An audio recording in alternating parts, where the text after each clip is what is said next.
Hi friends, how are you. So today is 11th Feb। चलिए आज देखते हैं, आप थोड़े नोट्स बनाइएगा प्लीज़। एक तो आपने याद होगा, हमने पहले डिस्कस कर रखा है इंडिया और चाइना के बॉर्डर के बारे में। इंडिया पाकिस्तान का भी हमने उस टाइम डिस्कस किया था। तो उसी लेक्चर को आपने एडिट करना है, अमेंड करना है। हमने उस टाइम सारे फिंगर एरियाज़, डिस्प्यूटेड एरियाज़ हमने डिस्कस कर लिए थे।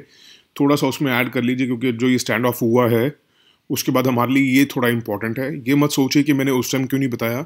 जब जब जो जो जिस चीज़ की ज़रूरत होगी मैं बताता रहूँगा। इतना दिमाग को मत भरना है कि हम पेपर देते टाइम, देखिए हमारा मेन एम ये है कि हमारा पेपर क्लियर हो। इस टाइम नॉलेज के लिए बहुत टाइम पड़ा है, नॉलेज गेन करने के लिए पूरी उम्र पड़ी है।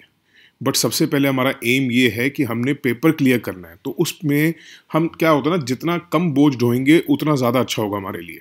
इतना ना हम अपने ऊपर फोर्स प्रेशर डाल लें कि हम काम ही ना कर पाएँ, कि हम इतनी नॉलेज की पता चले जब हमें उसमें से कुछ निकालना है।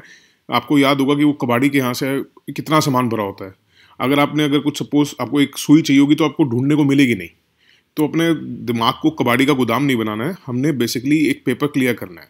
तो जब जब जिस जिस चीज़ की ज़रूरत पड़ेगी, ये मत सोचिए कि मैंने उस टाइम क्यों नहीं बताया। उस टाइम उस चीज़ की ज़रूरत थी, मैंने बता दिया। अब जिस चीज़ की ज़रूरत है वो बता रहा हूँ। तो ठीक है, आपने उस नोट्स को मेंट करना है। एक तो ये देखिए कि कौन कौन सी स्टेट्स के साथ हमारा चाइना के साथ बॉर्डर लगता है। हिमाचल प्रदेश, उत्तराखंड, सिक्किम एंड अरुणाचल प्रदेश। एंड ये तो 4 स्टेट्स हैं। अगर स्टेट्स पूछी जाती हैं तो ये 4 स्टेट्स हैं, क्योंकि अब लद्दाख जो है आपको पता है यूटी बन चुकी है। तो ये 5 जगह हमारी इनके साथ बॉर्डर लगता है। ठीक है, हमारा बेसिकली हमने ये पहले भी डिस्कस किया था, वेस्टर्न, मिडल और ईस्टर्न सेक्टर है। अब थोड़ा सा ना उसी में जाएंगे वापस उसी लेक्चर में। और जहाँ आपने ये नोट्स बनाए थे, फिंगर एरियाज और पेंगोंग सॉ लेक का सारा बनाया था हमने, वो बिल्कुल परफेक्ट बनाया था। उसमें थोड़ी थोड़ी अमेंडमेंट कर लीजिए कि वेस्टर्न सेक्टर में हमारा उनके साथ बॉर्डर है 2152 किलोमीटर्स का। ठीक है, ये लद्दाख और चाइना के बीच में है। जो हमारा टेरिटोरियल डिस्प्यूट है वहाँ पे है ओवर अक्साई चिन। ठीक है, और हम इंडिया कहता है वो हमारे कश्मीर का पार्ट है, चाइना कहता है वो हमारा पार्ट है, अक्साई चिन। और अगर इसकी बात करी जाए अक्साई चिन की, ये ब्रिटिश एम्पायर से ही लेके डिस्प्यूट चल रहा है, क्योंकि क्लियरली डेमार्केट नहीं हुआ था। क्योंकि हमारे ब्रिटिश रूल में 2 लाइंस बनी थी, 2 बॉर्डर्स थे। एक तो जॉनसन्स लाइन और एक है मैकडोनल्ड्स लाइन। जॉनसन लाइन जो है वो कहती है अक्साई चिन जो है वो जम्मू कश्मीर का पार्ट था। वो 1865 में ड्रॉ हुई थी। जॉनसन लाइन मेरे ख्याल से बहुत लोगों ने सुना भी नहीं होगा। और मैकडोनल्ड्स लाइन जो 1893 में बनी थी वो कहती है कि ये चाइना के कंट्रोल में है। इंडिया जो कंसिडर करता है जॉनसन लाइन को करेक्ट मानता है, और चाइना जो है वो मैकडोनल्ड्स की लाइन को करेक्ट मानता है। एट प्रेजेंट जो हमारी लाइन ऑफ एक्चुअल कंट्रोल है वो लाइन सेपरेट कर रही है हमें लद्दाख को अक्साई चिन से। ठीक है, ध्यान हो गया। ये दोनों चीज़ें देख ली आपने कि हमारा वेस्टर्न सेक्टर में क्या लगता है।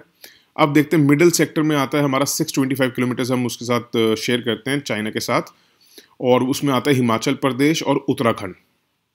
ठीक है, और इसमें हमारी उनके साथ कोई खींचातानी नहीं चल रही है। तो याद रखिएगा, अगर हम देखें तो हमारा वेस्टर्न सेक्टर सबसे ज़्यादा हम चाइना के साथ एक्सपोज्ड हैं, क्योंकि मिडिल हमारा 625 है। फिर उसके बाद हम एक्सपोज्ड है ईस्टर्न के साथ 1140 किलोमीटर। इस जगह जो हमारी बॉर्डर लाइन है उसको बोलते हैं मैकमोहन लाइन। क्या बोलते हैं? मैकमोहन लाइन बोलते हैं ईस्टर्न के लिए। उधर के लिए बोलते हैं LAC, line of actual control. उसमें कौन कौन से हमने पढ़े हैं? एक तो जॉनसन और एक मैकडोनल्ड्स। और चाइना जो कंसिडर करता है मैकमोहन लाइन को, वो भी इलीगल करता है, कहता है क्योंकि जो तिब्बतन रिप्रेजेंटेटिव्स थे जिन्होंने 1914 में कन्वेंशन जो हुई थी हमारी शिमला में, जो डिलिनेट करता है मैकमोहन लाइन, वो उनको राइट्स नहीं थे, उन्होंने गलत करी। तो इसलिए चाइना उसको गलत मानता है। साला हर चीज़ को गलत मान रहा है। ये तीनों चीज़ें देखने वाली थी, उसमें आपने छोटा सा ये अमेंडमेंट करके ये डालना है उसके अंदर। उसके अलावा कुछ भी करने की जरूरत नहीं है। उससे पहले हम फिंगर पॉइंट्स, कौन सा फिंगर पॉइंट्स में, और बिल्कुल प्रॉपर मैप के तहत हमने बताया था कि हमारा 11th फिंगर तक या 2nd फिंगर तक, 4th फिंगर तक, वो सारा हमने अच्छी तरह डिस्कस किया था। वो आपने मेरे ख्याल से नोट्स भी बना लिए थे। तो उसके अलावा सिर्फ आपने ये अमेंडमेंट करके ये पॉइंट्स उसमें डालने हैं। उसके बाद एक गोगरा हॉट स्प्रिंग्स है, बस इतना याद कर लीजिए। गोगरा हॉट स्प्रिंग्स जो हैं वो हमारे वहीं अक्साई चिन के पास ही है, इनके साथ डिस्प्यूट में। ठीक है, इससे अलावा और कुछ याद करने की जरूरत नहीं है। कई बार लोकेशन पूछ लेते हैं या मिसमैच करके दे देते हैं, तो आपको पता होना चाहिए। गोगरा हॉट स्प्रिंग्स, बड़ा छोटा सा ये मेंशन था पेपर में, तो इसको याद रखिएगा। अगर आप इंडिया बॉर्डर की लेंथ की बात करें कि हमारा सबसे ज़्यादा बॉर्डर किसके साथ लगता है, किसके साथ कम लगता है, तो ये मैंने लेंथ वाइज ही डिक्रीजिंग ऑर्डर में बनाया है। तो सबसे ज़्यादा हमारा लगता है बी, इसको याद करने का छोटा सा फॉर्मूला था कि भाई चाइना पाकिस्तान ने MBA कर ली है, ठीक है। तो ये हमने याद कर रखा था, ऐसे हमने कोड बना रखा था BCPN MBA, भाई चाइना पाकिस्तान ने MBA कर ली है। तो बी से बांग्लादेश, फिर हमारा जो लॉन्गेस्ट बॉर्डर है फिर इज विद बांग्लादेश, फिर चाइना, पाकिस्तान, नेपाल, म्यांमार और भूटान, एंड देन ए से अफगानिस्तान। ओके, एक एडिटोरियल पे था डिस इंफॉर्मेशन और साइबर सिक्योरिटी थ्रेट के बारे में। ये प्रीलिम्स में जो हमने फेक न्यूज़ का पढ़ा था, हम ऑलरेडी पढ़ चुके हैं, उसमें आपको जाने की ज़रूरत नहीं है फॉर प्रीलिम्स। मेंस के लिए ना आप थोड़ा सा इसको, मैं आज आपको सजेस्ट करूँगा, आप जब टाइम पास करने के लिए कुछ ना हो, वैसे खाली बैठे हों, तो ये सिर्फ यही एडिटोरियल एक बार पढ़ लीजिएगा। ये थोड़ा सा अच्छा लगा मुझे, पढ़ने लायक है। मतलब ये वैसे ही आपकी अंडरस्टैंडिंग के लिए कह रहा हूँ, इसमें कुछ नोट्स नहीं बन रहे, बट आप ये पढ़िएगा ज़रूर। उस वक्त एक एडिटोरियल में था कोरोना वाला का, जो ये WHO की टीम गई हुई है, इसमें भी कोई ठोस नहीं आया है कि पक्का है नहीं पक्का, अभी वो भी कंफ्यूज्ड है। बट ये इतना पक्का पता चला कि कोरोना जो है वो बैट से ओरिजिनेट हुआ है, बट वुहान रीजन में बैट्स नहीं है, होस्ट नहीं है वो एक रीजन बैट्स का, तो इसलिए वो सोच रहे हैं कोई इंटरमीडिएट था जो उसने आगे पास ऑन किया ह्यूमंस को, वो भी बगर पक्का नहीं है कि कैसे हुआ कैसे नहीं हुआ। एक एडिटोरियल पे, सेकंड एडिटोरियल पेज जो होता है उस पर था denying women rights over the body parts और ये सब। तो उसमें अभी जो बिल आने वाला है वो जब आ जाएगा तब उसके बाद डिस्कस करेंगे। अभी इसके ऊपर बहुत बवाल होगा मुझे पता है, जब होगा, जब पास होगा तब उसके बाद में बात करेंगे, अभी इसको पढ़ने की जरूरत नहीं है। बट ये डिसइंफॉर्मेशन और साइबर सिक्योरिटी थ्रेट वैसे ही अपनी नॉलेज के लिए पढ़ लीजिएगा, it's a very good article. अच्छा, उस वक्त पेज 1 पे था जो INS विराट को लेकर जो सुप्रीम कोर्ट या हाई कोर्ट ने स्टे लगाया। वो हमारे लिए ज़रूरी नहीं है कि सुप्रीम कोर्ट ने स्टे लगाया या हाई कोर्ट ने स्टे लगाया, तो आप सोचे कहीं मैं खुद ही कंफ्यूज हूँ, ऐसा नहीं है।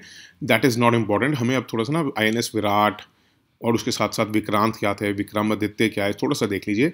एक तो INS विराट जो था एक ब्रिटिश, पहली बात तो ये INS विराट जो हमने ब्रिटिश से खरीदा था, उन्होंने ये रॉयल इंडियन नेवी में, उनकी जो रॉयल इंडियन नेवी कह रहा हूँ, रॉयल नेवी, उनकी जो नेवी है उसको वो रॉयल नेवी बोलते हैं, उसमें उन्होंने कमीशन किया था इसको 1959 में। वो लोग उसको बोलते थे HMS हर्मिस, ठीक है। तो इंडियन गवर्नमेंट ने इसको 1986 में परचेज किया, उसके बाद उसका नाम रखा INS विराट। INS विराट जो है 30 साल तक हमारी सर्विस में रहा और इसको डी कमीशन किया 2017 में। और जब उसको डी कमीशन किया गया दैट टाइम वो सबसे ओल्डेस्ट एयरक्राफ्ट करियर था वर्ल्ड में। विराट जो है सेंटोर क्लास एयरक्राफ्ट है। ये क्लास ज़रूर याद रखा करिए क्योंकि क्लास पूछ लेते हैं कई बार ये, और कितना लंबा चौड़ा याद ना करना हो तो सेंटोर क्लास एयरक्राफ्ट यूज जरूर याद रखेगा। स्पीड इसकी 52 किलोमीटर पर आवर। कई बार अजीब गरीब क्वेश्चन दे देते हैं, it has a speed of 100 kilometre per hour, ये तो थोड़ा सा याद रख लीजिएगा। और ऑपरेशन जुपिटर जो हमने श्रीलंका में किया था पीस कीपिंग फोर्स का, उसमें भी इसी ने पार्ट लिया था। और ये longest serving worship in the world है। मतलब इतना लंबे टाइम तक किसी वॉरशिप ने काम किया हो वो सबसे ज़्यादा रिकॉर्ड जाता है INS विराट हो। अगर हम फर्स्ट एयरक्राफ्ट करियर की बात करें तो वो हमारा था INS विक्रांत। वो भी हमने ब्रिटिश रॉयल नेवी से लिया था और 1957 में हमने उनसे लिया था। 1961 में हमने उसको रिफर्बिश वगैरह करके, क्योंकि वो जब हमें दिया था वो इनकम्प्लीट था, उस बाद उसकी जो कंप्लीशन वगैरह हमने की थी खुद ही की थी, तो 1961 में हमने उसके साथ स्टार्ट कर लिया था। इसको बोलते थे HMS हरकुलस बोलते थे ब्रिटिश रॉयल नेवी वाले, उसको बोलते थे हर्मिस, इसको बोलते थे हरकुलस। और INS विक्रांत जो था 2014 में हमने इसको ख़त्म कर दिया। और 1971 में जो हमारा पाकिस्तान के साथ वॉर हुआ था उसमें INS विक्रांत ने हेल्प की थी, ठीक है। और ये जो INS विक्रांत था इसकी लेंथ जो थी 700 फीट थी, इसका मतलब वो विराट से छोटा था। और अगर आपको याद करना है तो आप याद कर सकते हैं कि अगर अल्फ़ाबेटिकली भी देखें तो K पहले आता है। जैसे विक्रांत का अगर हम देखें, अगर याद नहीं होता कि पहला कौन सा था दूसरा कौन सा था, तो आप ऐसे याद कर सकते हैं कि K जो है अल्फ़ाबेटिकल देखें, VI तो कॉमन हो गया, K पहले आता है तो विक्रांत फर्स्ट हो गया, विराट R बाद में आता है तो विराट सेकेंड हो गया। अब इंडिया में इस टाइम जो एयरक्राफ्ट करियर है वो कौन सा बचा है खाली हमारे पास, विक्रमादित्य है, ठीक है। वो हमने जो नेवी, अभी तो ये दोनों तो हमने ब्रिटिश से लिए थे, ये हमने जो लिया था वो रशियन से लिया था, रशिया से, और इसको हमने 2013 में सर्विस में लाए हैं, ठीक है। इसको भी याद करना है कि इसको कैसे याद करें, क्योंकि विक्रमादित्य तो अगर हम देखें तो अल्फ़ाबेटिकली ये विक्रांत से ही पहले आता है, तो आप ऐसे याद रखिएगा। विक्रांत और विराट में तो अपने अल्फ़ाबेटिकली देखना है, इसमें ये बहुत लंबा नाम हो गया, इसके अल्फ़ाबेट ज़्यादा हैं तो ये 3rd नंबर पे हो गया, ठीक है। ये 2013 में कमीशन किया गया था और ये रशिया से लिया था हमने। और ये कीव क्लास है। और दूसरा क्या है, अब हम सोचेंगे यार खुद क्यों नहीं बना रहे हैं, तो अब हम ट्रायल करना शुरू कर दिया है हमने, फर्स्ट इंडिजिनस एयरक्राफ्ट करियर। और उसको बोलेंगे Indian aircraft indigenous aircraft carrier 1। उसका नाम रखेंगे हम विक्रांत, क्योंकि फर्स्ट हमारा जो एयरक्राफ्ट करियर था वो विक्रांत था, इसलिए इसका नाम भी विक्रांत रखा जाएगा। ओके, और उसके बाद थोड़ा सा ना आज और कुछ नहीं था न्यूज़पेपर में, आपको लगे कुछ इंपॉर्टेंट है तो आप बता सकते हैं कि सर आपने मिस कर दिया, बट मेरे जहाँ तक मेरी knowledge as far as my knowledge is concern मुझे कुछ नहीं दिखा, और मैं लगता है अगर आपको भी दिखा होगा तो हो सकता है वो थोड़ा सा आपको फॉल्स नैरेटिव हो या कुछ भी गलत हो सकता है, तो बाकी आप देख सकते हैं। मगर आज के पेपर में जो मुझे लगता है जो ये हुआ है उत्तराखंड में, उसको लेके हमें थोड़ी ना मूवमेंट्स पढ़ लेनी चाहिए, एनवायरमेंटल मूवमेंट्स। एक तो चिपको मूवमेंट पढ़िए, चिपको मूवमेंट, ये मूवमेंट्स बहुत इंपॉर्टेंट है, इसलिए नोट डाउन कीजिएगा। मैंने 7 मूवमेंट्स लेके आया हूँ जो आज तक की इंडियन हिस्ट्री में बहुत इंपॉर्टेंट रही हैं। एक तो चिपको मूवमेंट इसके हिसाब से देखिए, क्योंकि उत्तराखंड में ही हुआ है, 1973 में स्टार्ट हुआ था, तेरी गढ़वाल डिस्ट्रिक्ट उत्तराखंड। इसके लीडर्स थे सुंदरलाल भगुना, गौरिया देवी, ऐसे करके 8-10 नाम हैं। तो सारे नाम मुझे पता था, याद ही रहेंगे तो एक्सेट्रा है, अगर क्वेश्चन में आ जाता है तो हो सकता है वो 2 नाम 4 नाम इंपॉर्टेंट ही हों। तो अगर ये 2 हैं तो ये, क्योंकि ये 2 बहुत ज़्यादा इन्होंने रोल प्ले किया था। सुंदरलाल बहुगुणा तो बहुत ही बड़े एनवायरमेंटल एक्टिविस्ट रहे हैं, और गौरा देवी। और क्या था इसमें, इन्होंने बताया था बेसिकली मिस्टर बहुगुणा ने गांव-गांव घूम के कि ट्री का कितना इंपॉर्टेंस है। एक तो ये सॉइल को इरोड होने से रोकता है, हमारे लिए बारिश करता है, प्योर एयर प्रोवाइड करता है। तो जितनी भी औरतें थी अडवाणी विलेज की तेरी गढ़वाल डिस्ट्रिक्ट में, उन्होंने क्या किया था, एक धागा बांधना शुरू किया था। जैसे हम बहनें भाइयों को राखी बांधती है ना, तो वैसे ही इन्होंने एक थ्रेड बांधना शुरू किया था ट्रीज पे, और उनको हग कर लिया था। हग करना मतलब चिपक गई थी उनसे, तो इसलिए इसको चिपको मूवमेंट कहा जाता है। ठीक है, और एक इनकी डिमांड ये भी थी कि जो भी फॉरेस्ट की प्रोड्यूस हैं, जो भी फॉरेस्ट से माल निकलता है, वो वहाँ के लोकल पीपल को जाना चाहिए और कहीं नहीं। ठीक है, उसके बाद एक आया था अपिको मूवमेंट, ये 1983 में हुआ था, और ये कर्नाटका स्टेट के शिमोगा डिस्ट्रिक्ट में हुआ था।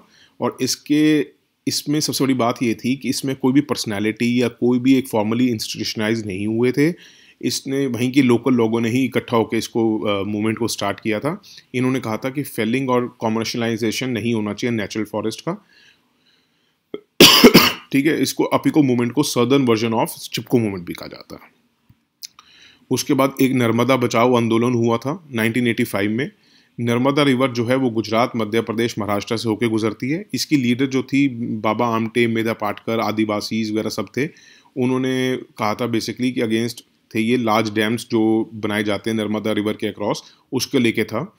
पहले तो ये जो स्टार्ट हुआ था वो हुआ था बेसिकली जब सरदार सरोवर डैम बन रहा था नर्मदा रिवर पे।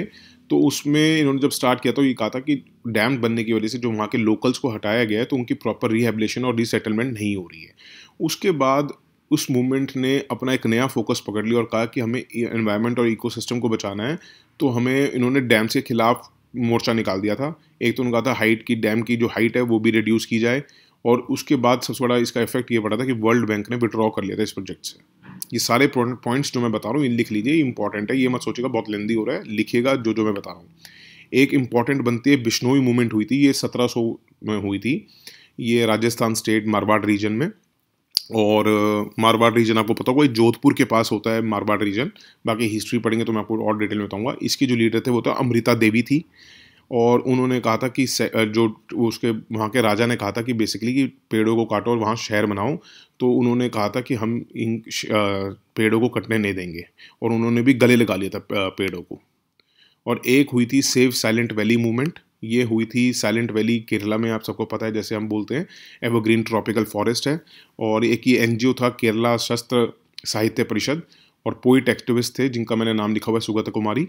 इन्होंने प्रोटेस्ट में पार्ट लिया था, और उन्होंने कहा था कि हमें ये बेसिकली वहाँ ना हाइड्रो इलेक्ट्रिक प्रोजेक्ट्स लेके आ रहे थे, तो उसके खिलाफ उन्होंने कहा था कि इस एवरग्रीन फॉरेस्ट को डिस्ट्रॉय मत करो प्रोजेक्ट्स लाके। उसके बाद एक था जंगल बचाओ आंदोलन, 6th है ये जंगल बचाओ आंदोलन। ये भी बहुत इंपॉर्टेंट है, वेरी इंपॉर्टेंट, 1982 में हुआ था बिहार की सिंघम डिस्ट्रिक्ट्स में। ये इन्होंने किया था, ट्राइबल्स ने किया था। उन्होंने बेसिकली वहाँ पे गवर्नमेंट ने एक फैसला लिया था कि वहाँ का जो नेचुरल साल एक पेड़ होता है, तो उसकी जगह ना यहाँ टीक उगाया जाए। तो वहाँ के प्रोटेस्ट उन्होंने ट्राइबल्स ने किया था, और उस प्रोटेस्ट को काफ़ी बड़ा नाम मिला था ग्रीड गेम पॉलिटिकल पॉपुलिज्म। इसको याद रखिएगा, बहुत इंपॉर्टेंट है। उसके बाद एक टेहरी डैम कॉन्फ्लिक्ट हुआ था, ये भी बहुत इंपॉर्टेंट है क्योंकि ये सब उत्तराखंड से रिलेटेड है। तो टेहरी डैम कॉन्फ्लिक्ट जो है भगीरथी रिवर नियर टेहरी इन उत्तराखंड, इसके भी लीडर सुंदरलाल बहुगुणा थे जो हमने चिपको मूवमेंट में देखे। इन्होंने कहा था कि जो डिस्प्लेसमेंट करते हैं अब टाउन हैबिटेंट्स को लेके और जो एनवायरमेंटल इकोसिस्टम को कॉन्सिक्वेंस हो रहा है ये डैम्स को लेके, तो उसके खिलाफ इन्होंने मोर्चा निकाला था। ठीक है, ये सारे के सारे मूवमेंट्स जो मैंने साथ दिए हैं ये अच्छी तरह इसके नोट्स बना लीजिए।